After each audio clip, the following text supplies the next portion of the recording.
கொலை நடந்தது நீ பாத்தியால? ஐயா, யாருமே சாட்சி சொல்ல வரமாட்டேங்கிறாங்க ஐயா. நீங்களாவது நடந்த உண்மையை சொல்லுங்க ஐயா, சொல்லுங்க.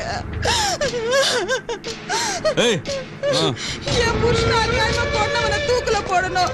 சொல்லுங்க ஐயா, பார்த்தது சொல்லுங்க ஐயா. சாட்சி சொல்லாம விட்டுடாதீங்க ஐயா.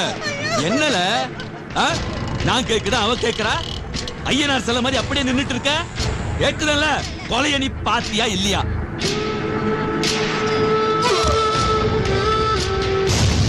நான் பாக்கலீங்க. அந்த ராகவன் உள்ள போனா ஊருக்கே நல்லது. அது உன்னால நடந்ததா இருக்கட்டுமே. துணிஞ்சி ஆமா பார்த்தேன்னு சொல்லல. பார்க்காத எப்படிங்க பார்த்தேன்னு சொல்ல முடியும்? சரி, வெக்கமால உனக்கு? ஆம்பளை தானே நீ, எதுக்குல இவ்வளவு பெரிய உடம்பு வளர்த்து வச்சிருக்க? உனக்கு எண்ணத்துக்குல